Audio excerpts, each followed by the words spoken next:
Você sabia que há 124 anos foi feita a primeira exibição pública do cinema aqui no Brasil? Exatamente. Inclusive, o cinema brasileiro ele é comemorado em duas datas bem distintas, no dia 19 de junho e também no dia 5 de novembro. Hoje nós vamos conversar com a Daniela Pfeiffer, ela que é diretora executiva do Centro Cultural Justiça Federal lá no Rio de Janeiro e vai nos contar um pouquinho sobre o cinema brasileiro dos dias atuais. Olá, Daniela, seja bem-vinda. Antes de mais nada, nós gostaríamos que você se apresentasse para os nossos telespectadores. Bom, eu sou Daniela Pfeiffer, trabalho com cinema e audiovisual brasileiro há mais ou menos 20 anos. Assim, isso é o que eu tenho feito durante grande parte da minha trajetória profissional e acadêmica. Atualmente eu sou diretora executiva de um centro cultural no Rio de Janeiro, o Centro Cultural Justiça Federal, e também sou professora na Faculdade de Faixa. Então eu tento administrar essa atuação profissional, não só no audiovisual, no cinema, como na cultura de uma forma geral, com uma atuação acadêmica também, né? Passando esse conhecimento para os alunos, vivenciando essas trocas. E ao longo da minha carreira eu já passei tanto pela gestão pública, trabalhei na Agência Nacional do Cinema, fui conselheira nacional do audiovisual no Ministério da Cultura, fui diretora do Centro Técnico Audiovisual, que é um órgão federal também, e atuei também na gestão privada. Então já passei por distribuição, já trabalhei em distribuidora de filmes, já trabalhei com a parte de distribuição digital, já trabalhei em sala de cinema, cuidando da parte de programação, de parcerias.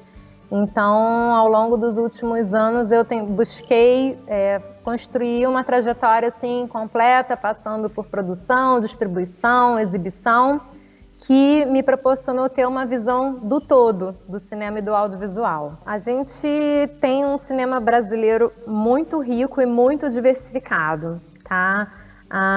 Essa impressão, né, de que nós não valorizamos tanto o cinema brasileiro tem a ver muito com uma ocupação massiva do cinema estrangeiro, principalmente do cinema americano, né? Então a gente tem um cinema americano forte, com filmes de grandes produções, grandes estúdios por trás desses filmes. Então, só para você ter uma ideia, uma grande produção hoje de um estúdio, como a Disney, como a Paramount, custa mais ou menos 200 milhões de dólares. Uma grande produção de um filme brasileiro custa mais ou menos 10 milhões de reais. Então, é uma competição, uma concorrência bastante desleal nesse sentido, porque aí entra não só o dinheiro que é investido na produção desses blockbusters, né, dessas superproduções, mas também nessa distribuição global, né? O cinema americano, ele ocupa as janelas de cinema do mundo todo. Então é difícil competir com isso, né? Ainda assim, o nosso cinema consegue ter uma participação significativa nas salas do Brasil. Então, só para te dar alguns números, assim, em 2019, que foi o último ano pré-pandemia, né, em que as coisas ainda estavam normais, a gente teve 167 filmes brasileiros lançados em salas de cinema no Brasil, durante todo o ano de 2019. Esses 167 filmes venderam mais de 24 milhões de ingressos, que geraram uma receita de quase 330 milhões de reais. Então, ainda que seja uma parcela pequena de todo o mercado de cinema brasileiro, é uma parcela significativa. Então, a gente pode olhar para o cinema brasileiro como um cinema rentável, que gera empregos, além de trabalhar toda essa questão da identidade, né? A nossa identidade, são os nossos atores, é o nosso roteiro, o nosso discurso que está presente e retratado ali nos filmes. O nosso modelo aqui de incentivo à produção é um modelo muito ligado às políticas públicas, bastante dependente do Estado, que é uma realidade não só no Brasil, mas em grande parte dos países do mundo. Assim, raramente um cinema nacional se desenvolve sem o apoio do Estado. Então aqui não é diferente, a gente precisa do apoio do Estado e para isso nós contamos com leis de incentivo. A principal delas é a Lei do Audiovisual, que é uma lei específica para incentivar a produção. E nós contamos também com um fundo chamado Fundo Setorial do Audiovisual, que a gente chama de fomento direto. Então, o governo dispõe de um orçamento e esse orçamento é dividido em editais, né, distribuído entre filmes, séries, distribuição, salas de cinema. Então, são basicamente essas duas fontes de recursos que existem para viabilizar o que a gente chama de produção independente, que é uma produção independente dos canais de TV, das emissoras, dos estúdios, uma produção feita pelas produtoras brasileiras. Bom, a gente, assim, corre entre os bastidores de quem trabalha com isso, que a gente vive uma pandemia dupla, assim, se é que isso é possível. Então, a gente tem a pandemia mesmo do vírus, que paralisou as produções, né, porque o cinema é uma atividade coletiva. Então, as pessoas vão para o set, se encontram, comem juntas, né? Às vezes você chega a ter 150, 200 pessoas num set de um filme. Como é que você viabiliza isso na pandemia, com protocolo, com distanciamento? É muito difícil. Então, houve uma paralisação mesmo das produções, houve o fechamento das salas de cinema, então os filmes ficaram impedidos de serem lançados nas salas, e aí não só os filmes brasileiros, né, como filmes americanos e de todas as nacionalidades.